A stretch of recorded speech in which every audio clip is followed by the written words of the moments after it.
Frank Castellano is a well-known psychic medium. He's a 6th-generation clairvoyant and had his first vision when he was only a few years old. He can see and hear the future.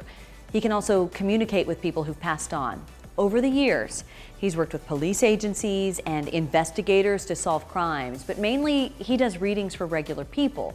And they wait a long time to see him, about 14 months right now, but that's always growing.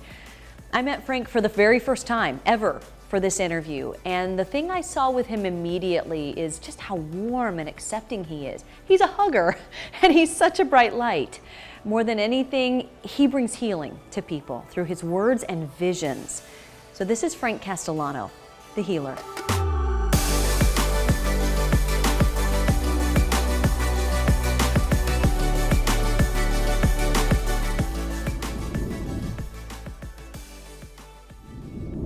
What do you think your purpose is? My purpose is to help people learn lessons. That's really my purpose. But I find I constantly challenge things.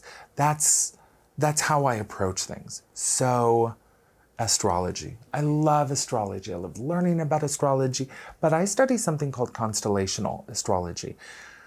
Astrology is a beautiful system, but that's never been updated. When we look at the stars now, the stars have changed. Every 70 years, there's something called precession of equinox, and things change. And so I study something called constellational astrology, which is sort of a combination of astrology and astronomy, and that works for me. That is what feeds me. So my work is to really help people find their most authentic self. And part of that is, to me, I would say balance is the key to everything. Because you kind of have to, like bodybuilding, you have to push beyond your limit. If you push too far, the muscle's gonna atrophy. It'll break down, it's not good. So you have to find that balance. When you're listening to a podcast, when you're reading a book, when you're taking a class, you have to take that information in. You have to balance it with, is this feeding me? Is this true for me? Is it not? When you're taking advice, it's the same thing.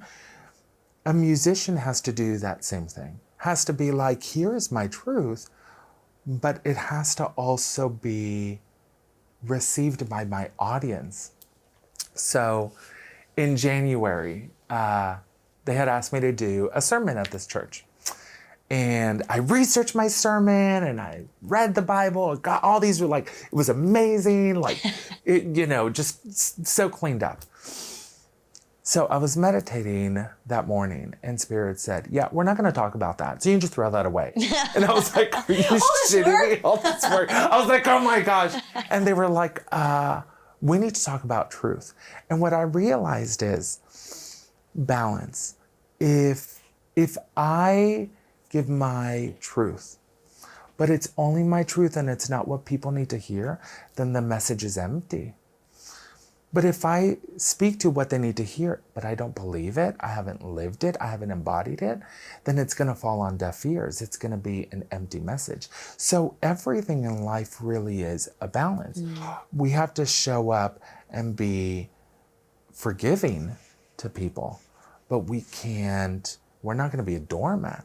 Where is compassion and strength?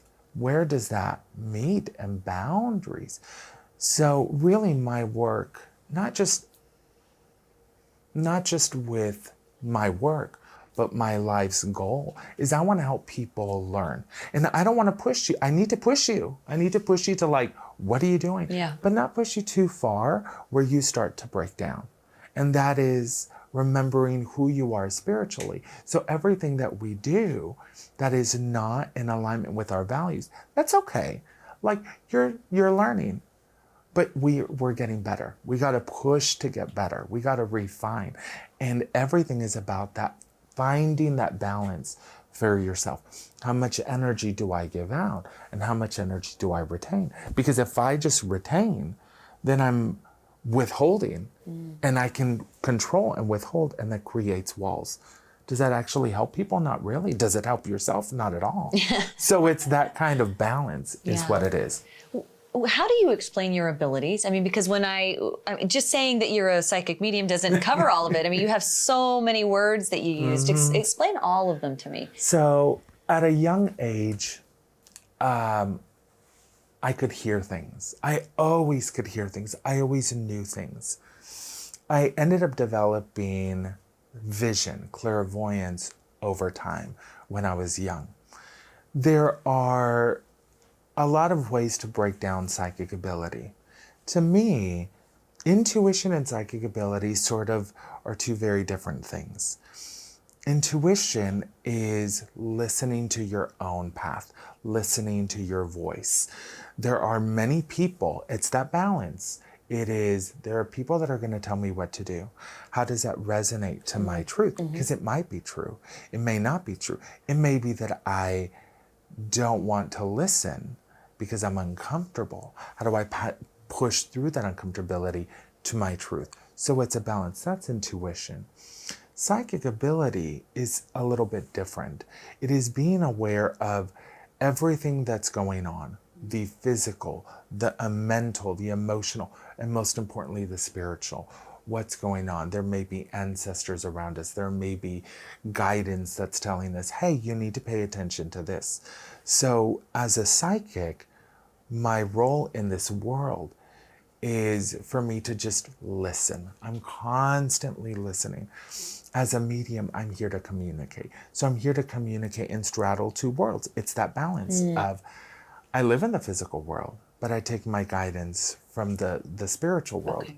My spirit guide, Johnny, said to me one day, don't get a big head, Frank. Like, don't get a big head. And I was like, okay.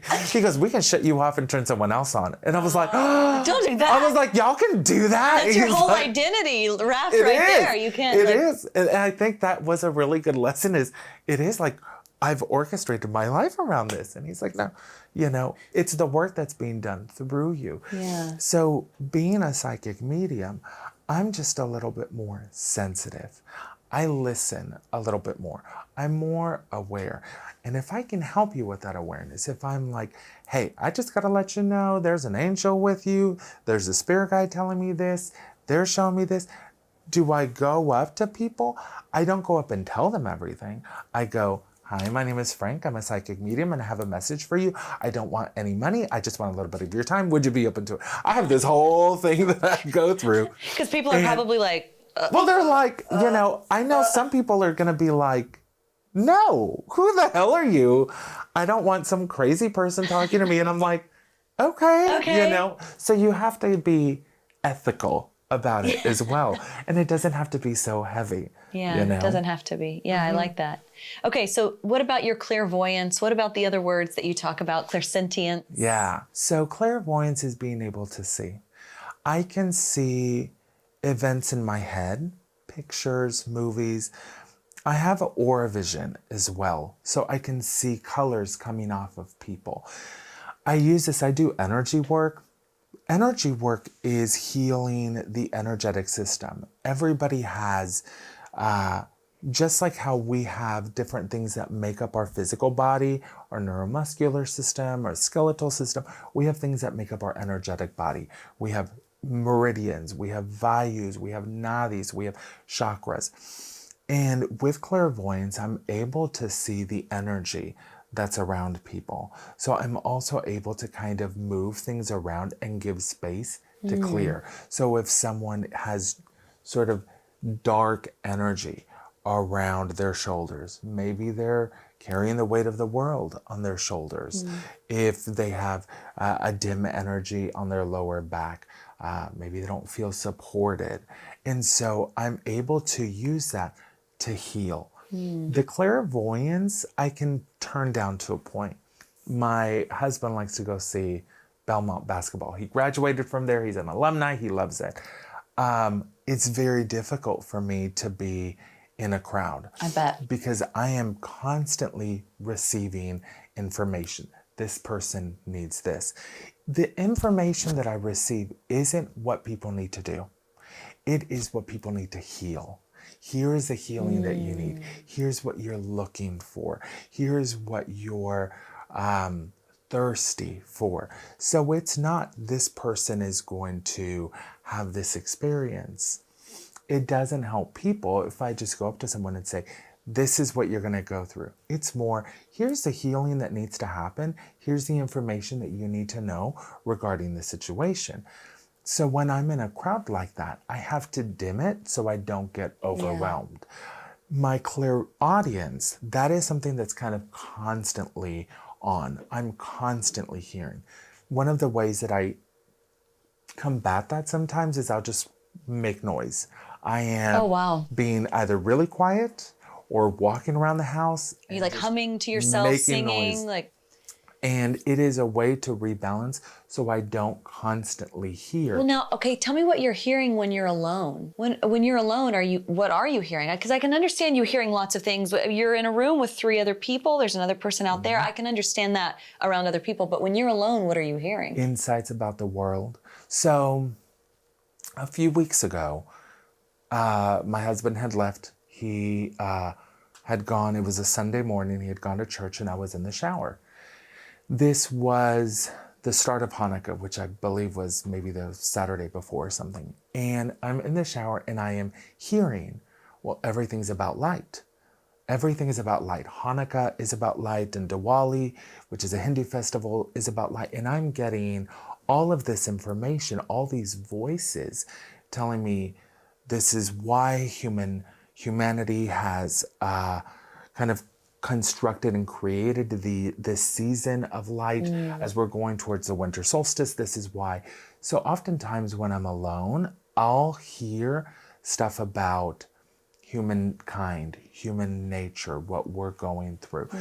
If I am somewhere where there is pain, what I've witnessed here, the South has a lot of hurt and a lot of pain. There's been a lot of so many wrongs done in the South. And what I hear a lot is the land that is like we have not been paid attention to.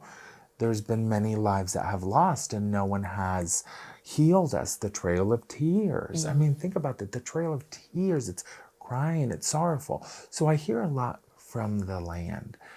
What I like to hear the most is I like to be alone with my dog. I like to be alone with animals.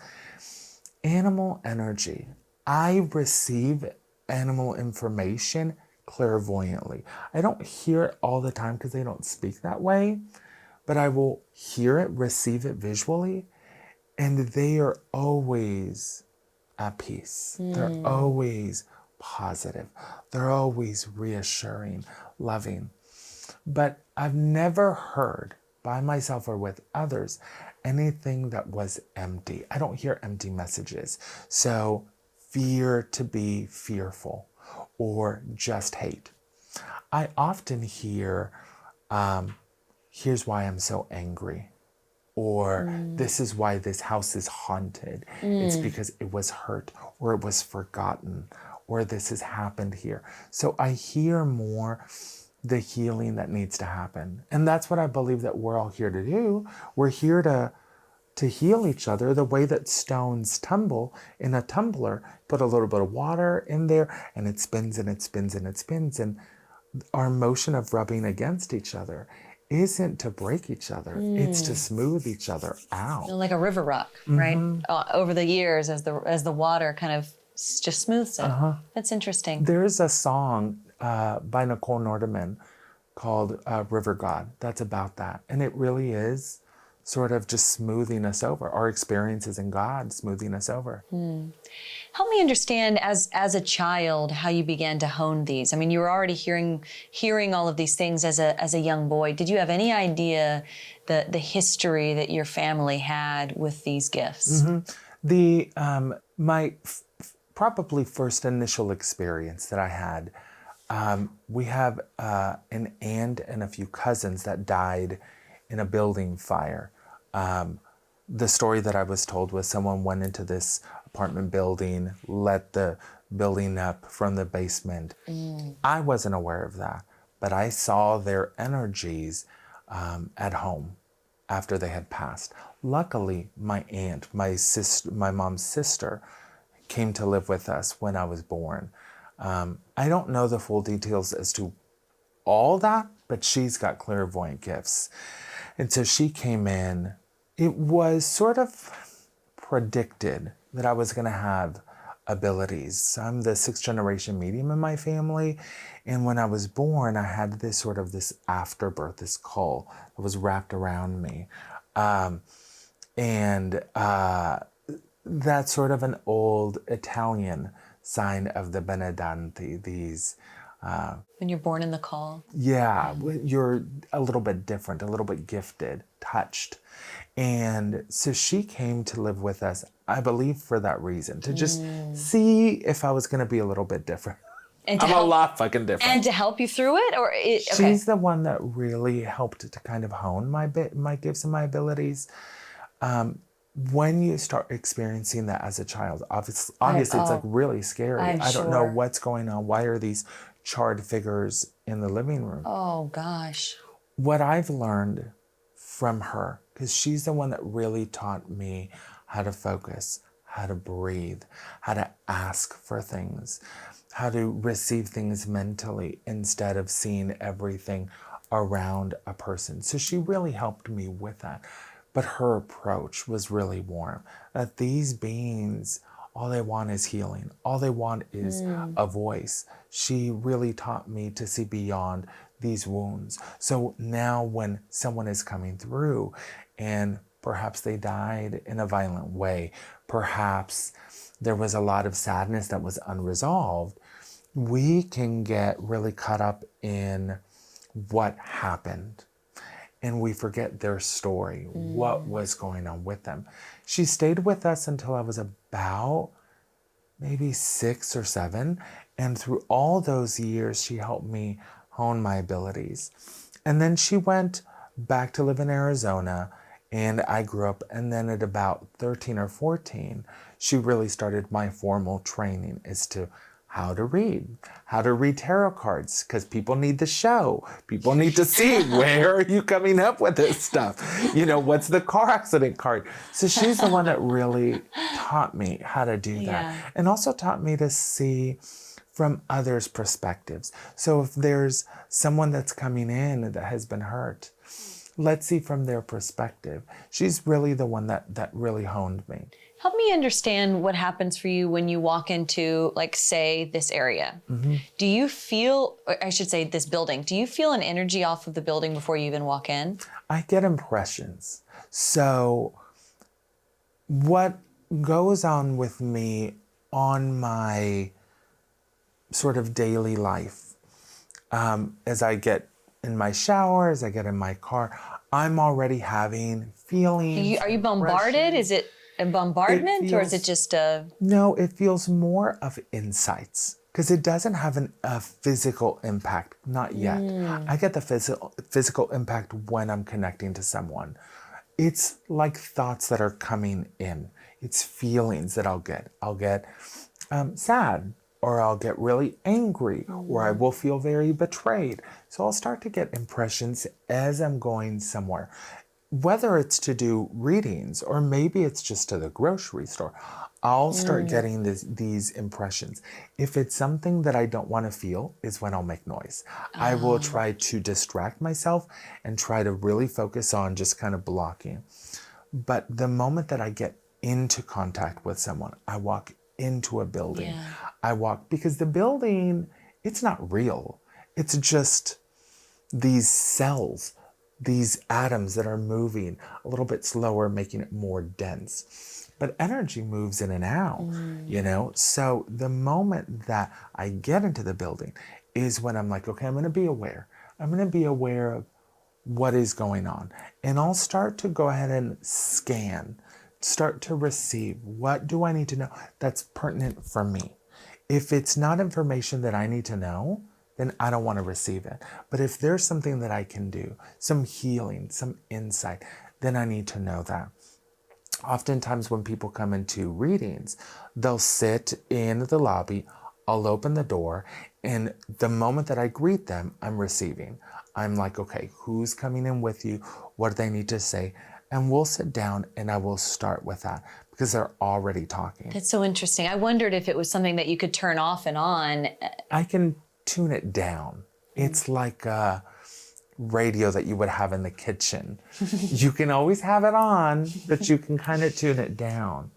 Is it hard for you to keep things to yourself? Again, using this example, I mean, you walked into a room, you met a person out there, you have two people behind cameras here, you've got me here, like you've got all of these things happening around you. Do you have to exercise great self-control to keep it in? I don't know if it's quite that. I feel if something needs to come out, if I need to say something. And I implicitly trust what I get. I always have. I implicitly trust that. So I know that if Spirit is giving me something, then I need to be able to express it. But at the same time, there are, places. If I'm in a big crowd and there's a lot going on, I probably won't do that. So I'm also it's a balance. Yeah. It's a balance of what I'm receiving and trusting that. And also, Frank, you're at a funeral service. You probably don't want to tell them that that person is there. It may not be the right time. So it's sort of, I guess, like a balance of each situation. Because, at least my goal is to heal, is to bring about the most amount of light and the most amount of healing. And it could be very disruptive if someone's going through their grieving process and you're at the funeral and you're like, I just want to let you know she's fine, she's there, she's da-da-da-da-da.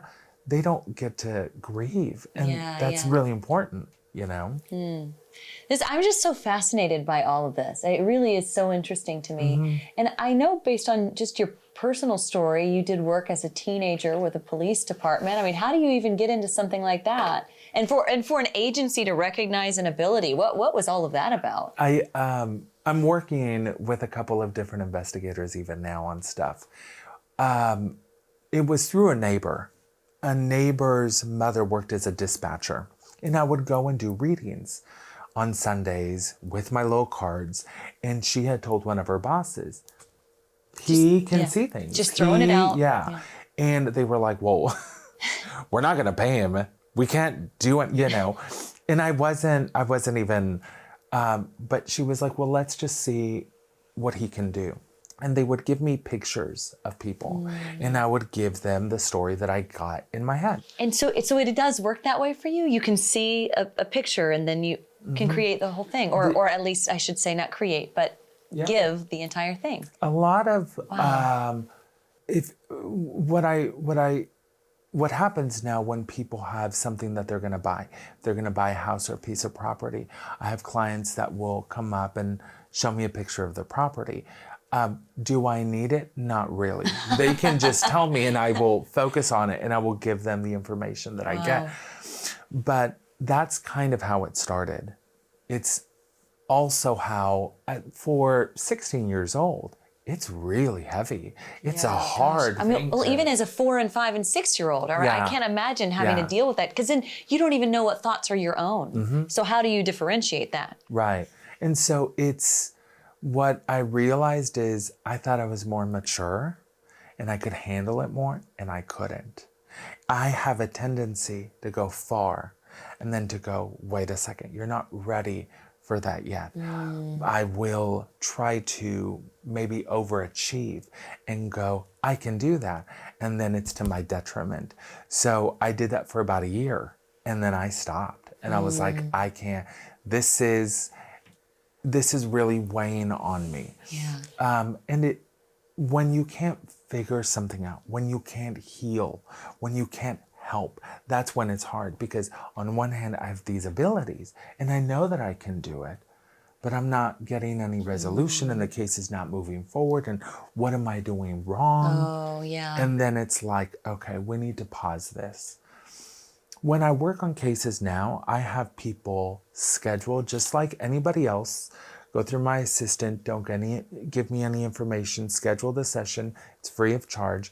You come in, and that way I can control the energy, because I don't also want to be bombarded with what I'm feeling. I don't want to have to go to where a murder happened or something. Gosh, I can't imagine. And all that heaviness staying with me. I can give you the information that I can give you just fine and still maintain the integrity of my energy as to not, you don't want it to impact you negatively either. It can be depleting. When you went into the military, how did people start finding out you had this ability?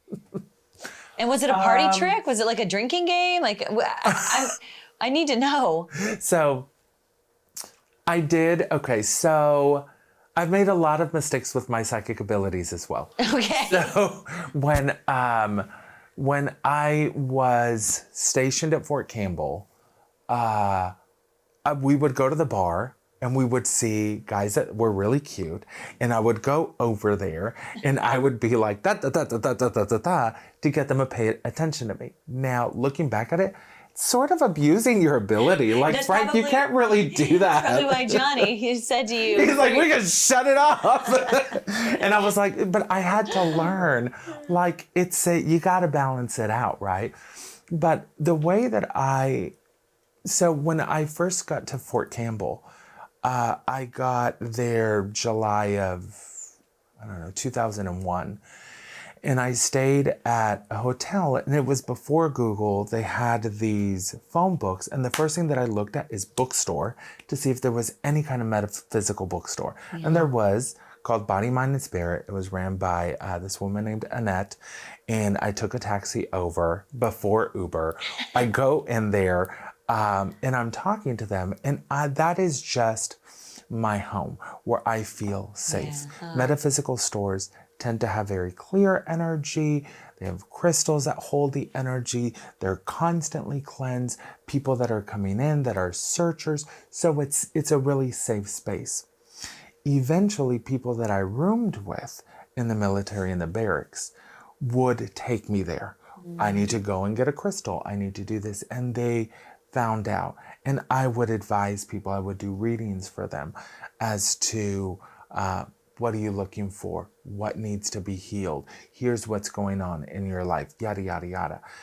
When 2003 happened and we were deployed to Iraq, that's where I started to do a lot of work around the land, around the pain. For years and years and years, there's been war on this land. Well, I mean, like generations upon generations upon generations. Yeah, and no one's really, at least, I don't know, but it felt like no one's paid attention to the land. There's been fighting on this land, and land has consciousness. It wants to be worked with. It wants to be healed. So I did a lot of work at that point on listening to the land. Is that why you think you got to the South? You got back to the South, and that was like your training in Iraq. The type of training you might not have expected then comes here, and it translates in a different way. What I found the most interesting thing about the South, Southerners don't come at me, is that I didn't understand Civil War reenactments. I thought it's a little odd thing to do when you lost. So in my mind, it's like celebrating loss. And I don't know if that's really true. Obviously, I don't think it is true for everybody, but it makes that impact of holding on to pain. My intention with my work in this lifetime is to heal. I don't need to be the most liked psychic or the most liked medium or the most accurate, but I want to bring about healing. That's important to me, to bring about light. And I feel like spirit, whatever God is or the universe of spirit, said, we need you here. We need you here as a male, but as a first generation male who is passing, who is gay, that is sensitive enough to the emotions.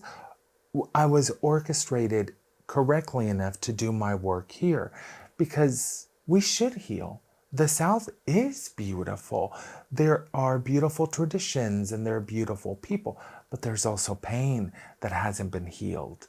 And it's sort of like Spirit said, we're going to send you to the DMZ. It's no man's land. It's not claimed by anybody.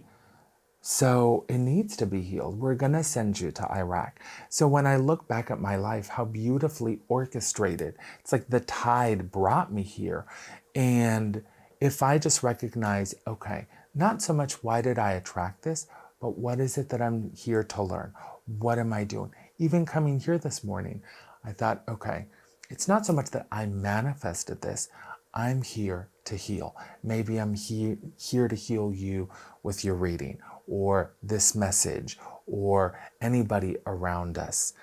Maybe this message is going to come to someone months and months later and it's going to heal them. But you're orchestrated and guided very specifically for your mission. And some people are here to tear down and some people are here to create, and I'm here to heal. Maybe that's who you are. You're the healer. Yeah. We were talking about what your title should be, and that's it. Maybe you're the healer. I am. Yeah. That's been my intention for the longest time. Do you ever feel like sometimes you've gotten it wrong? Yes. I get it wrong when I force, and that's my natural inclination. I step in. A few months ago, I was on a Zoom call. There was a meeting that happened without me. And during that meeting, things blew up.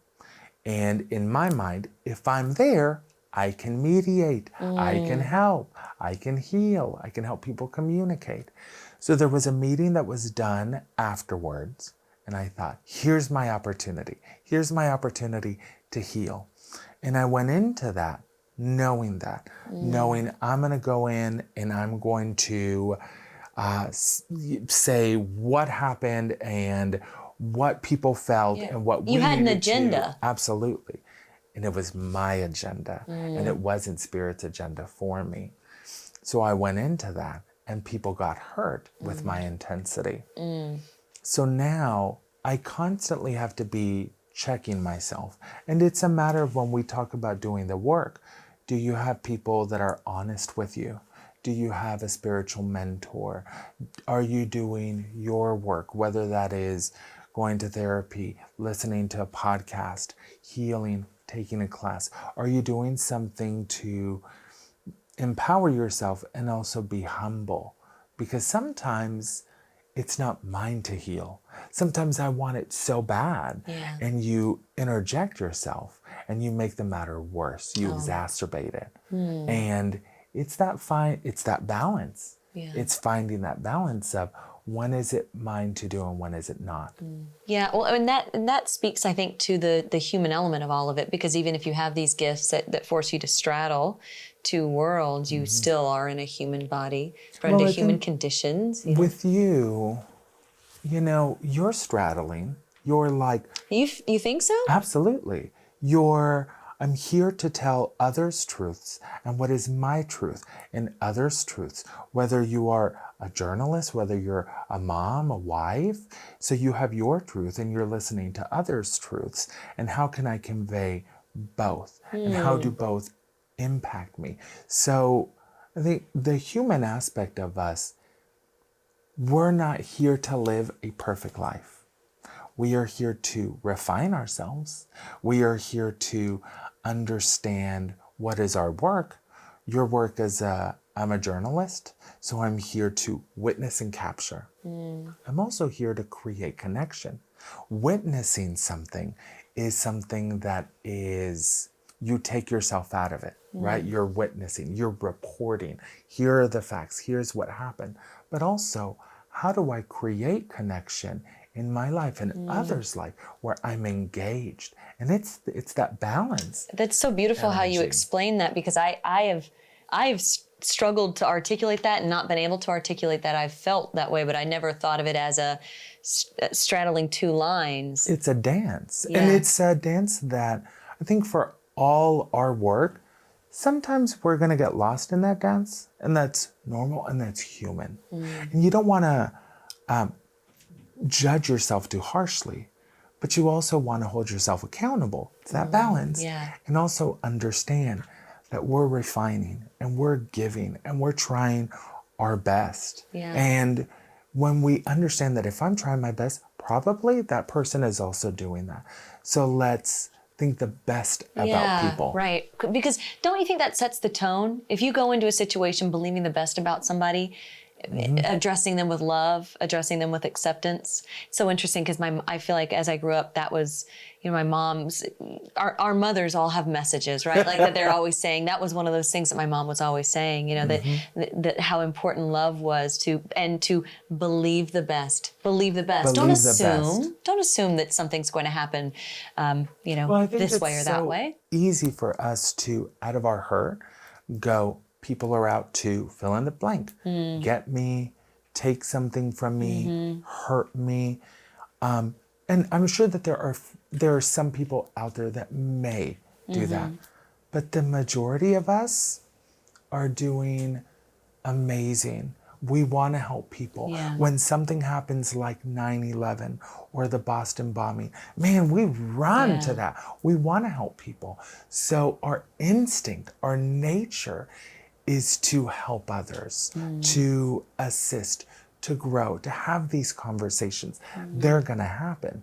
It's just that we have to make a decision. At some point, I am deciding I'm going to be open, and my energy is impacting my life, and let it be a beautiful impact, an open impact, instead of it being something that's operating out of your hurt.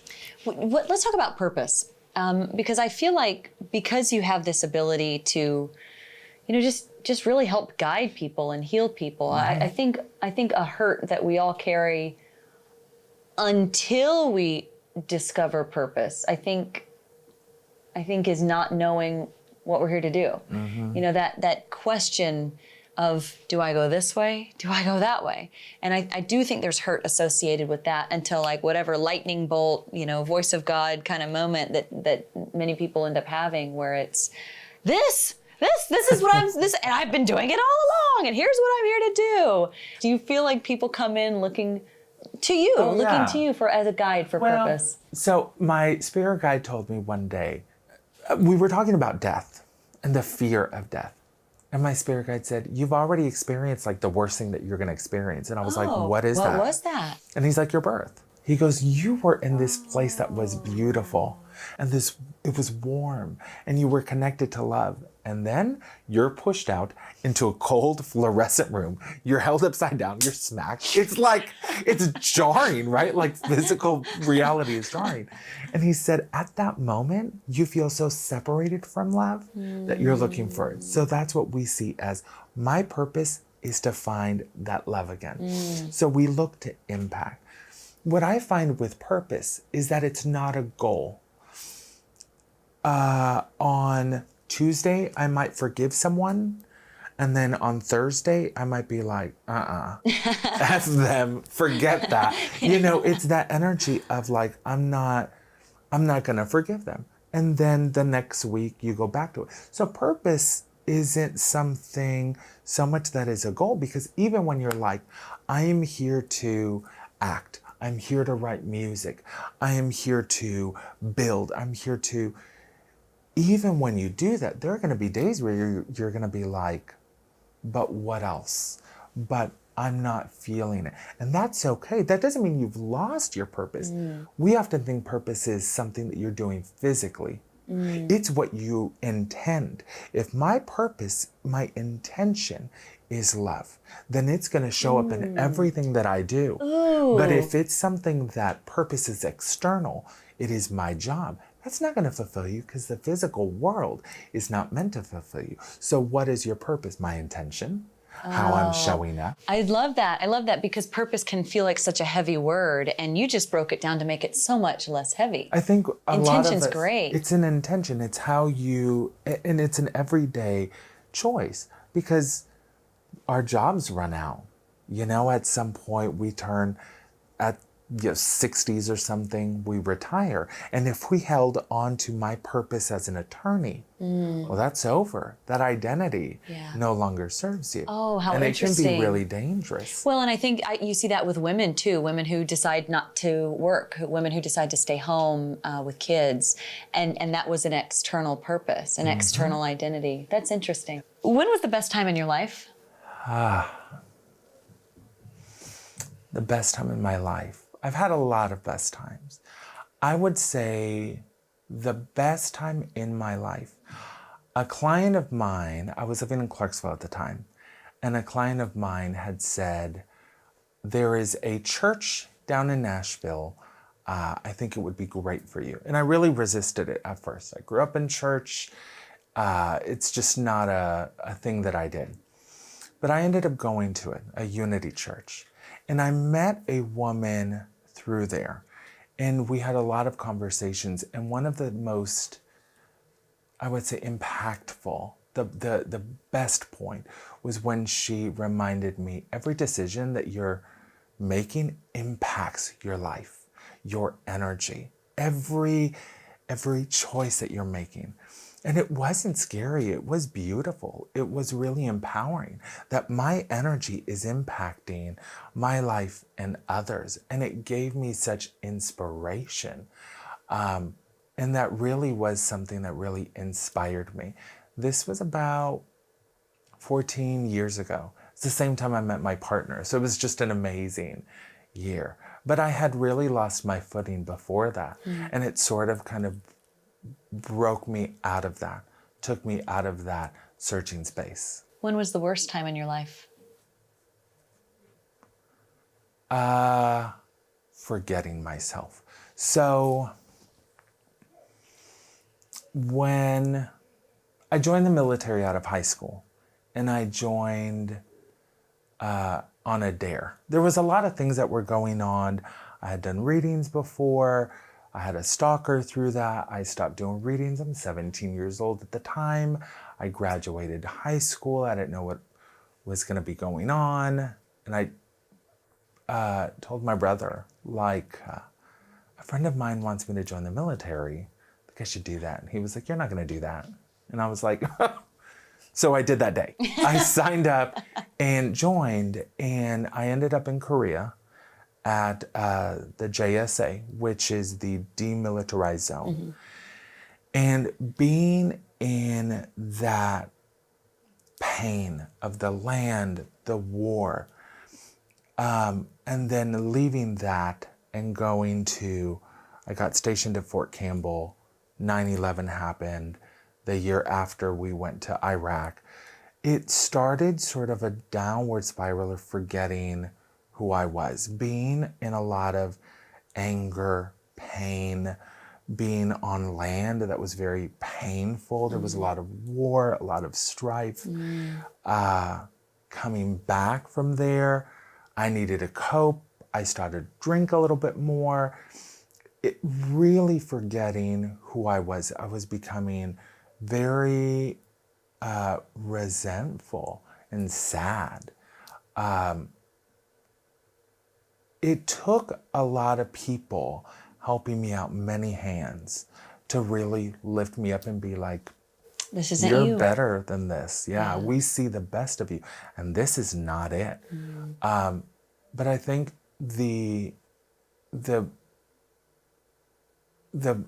what I learned through that is when I forget who I am, when I'm around all of this pain, I can succumb to this pain, and it's very easy to do that. Or I can try to be lifted, and it's hard to be supported by others when you're in a space where you don't want help. How did you eventually get out? Was it the help of others? I had people that reminded me. My assistant now, who's my best friend, Peggy, really helped me to give me a voice, give me a home, help me heal. I had friends that helped me heal. And partially identifying that this isn't just my pain. I was in places that had a lot of pain. I was at war. That was not fun. I did not want to witness these things. I have always stood for life. I want to bring light to things. And so when you feel like you're a part of that, it can feel like a self-betrayal. And then not wanting to say that because, you know, I'm first generation American. I want to help this country and help my people, and then feel the pain and getting lost in that, and having people to be like, you give light to others. What are you doing? Yeah. At some point, I also had a friend of mine, Teresa, who's like a mentor. She's a psychic medium, and she said, you're supposed to do readings. And I was like, girl, I don't want to do no readings. She goes, you're psychic. I didn't tell anybody. I met her at a metaphysical store. And with her, she was like, if you get back into your spiritual practice, you'll remember who you are. Meditation, crystal work, affirmations, and really just self-care really reminded me like who I was. But I had to go through that downward spiral of like, I don't want to be here. This is not fun. People are mean and they're horrible and they suck. To remind me like the beauty that we possess. Yeah. So even now when I see people fighting, I'm like, you're not really angry.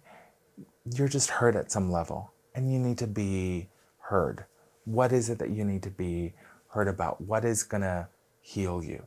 But it took me a lot of healing, therapy, meditation to really kind of reclaim myself, reclaim my message, my light.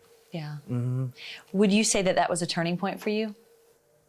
Yeah, I've had a lot of turning points. Okay, tell me one that's major.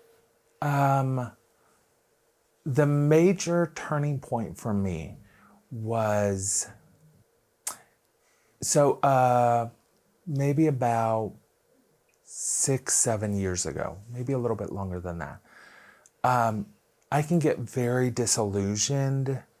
The work that I do is I'm looking at what is going on in your life, what pains, what information can I give you to help you out.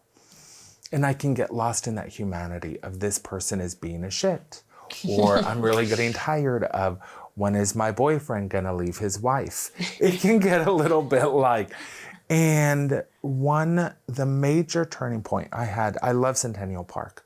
Centennial Park is, to me, a space of inspiration because you can just park and see life being witnessed. People running, people looking at the Parthenon, they're playing Frisbee.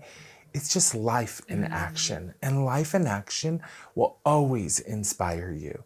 And at that point, I had someone that said, you had to make a decision.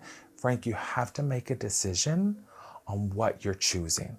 You can either choose to feel like everyone's against you, or you can choose that everyone is a messenger for you. That really gave me a lot of inspiration. That was a major turning point for me where I thought, we have a choice. Every day we have a choice. I can get up and I can be the best version of myself. Life is gonna happen, stuff is gonna happen, right? You're gonna have someone cut you off in traffic. You're gonna have Karen at the coffee, or cafe or whatever. Things are gonna happen. But how I respond, and if it's taking energy away from me, that's my choice. And if I can afford a little bit of grace to someone, a little bit of kindness, if I can give them, maybe they're cutting me off because they're going to the hospital. I don't know. If I can give them a bit of grace and generosity, then it's going to empower me more, because we don't always know what another person's walk is. And being spiritual, to me, is really being open to like making a choice every day, every moment, every hour. It's not easy. No one said it's going to be easy, but you make a choice to be the best version of yourself. And some days you're going to be incredibly successful, and some days you're going to learn And You're gonna learn. that's what it is. It'll be a growth opportunity. It is. I'm like, there's no failure. You're just learning. What is something about your nature that you've overcome or you continue to overcome? I know who I am. When I was a kid, I was extremely shy. I have an older brother, an older sister, me, and my younger brother. So everybody kind of has their place. The older boy, the younger boy, the girl. So I was kind of tossed in the middle. And I was really sensitive, very emotional, a natural daydreamer. I wanted to escape. And so I didn't really have a lot of power. I was a good student, keep your head down, but I had others' expectations. At some point in my healing process, after I had gone to the military and I decided to do my work again, I had to decide who I was. What values do I stand for? What principles do I stand for? That gave me power. Now I can walk into a room and be who I am and not be not confident or not know how to show up. I show up because there's only me. And that's the only way that I can gift this world is by being me. So to me, it's a practice, and it's not living perfectly, but it's living refined. I constantly am refining. Are these values still helping me? So I really went from this sort of, people didn't know me. On one hand, I was this really kind of meek, quiet child, and then went through this rebellious stage, and now I show up as me, naturally, authentically who I am, and I choose that every day. So I would say confidence level, what I would really say is my presence. That's what's really changed. That's what I have overcome in my life, being fully present. Thank you for doing this. I love doing this. We should do it again. This is fun. Would you want to do it again? Yes. Okay, great. Yes. So you're on tape committing to do another episode with me. Okay. Oh, shit. So what'd you think? Tell me in the comments below. Like it, share it with someone who needs to hear it. I'm adding new videos all the time to help you reconnect with self and then prepare for purpose. And since you're here, I've gone ahead and linked my playlist, the episode Amplified. It gives shorter clips from each episode, still though very much power-packed with encouragement. It's all right here. So thanks for watching, and I'll see you next time.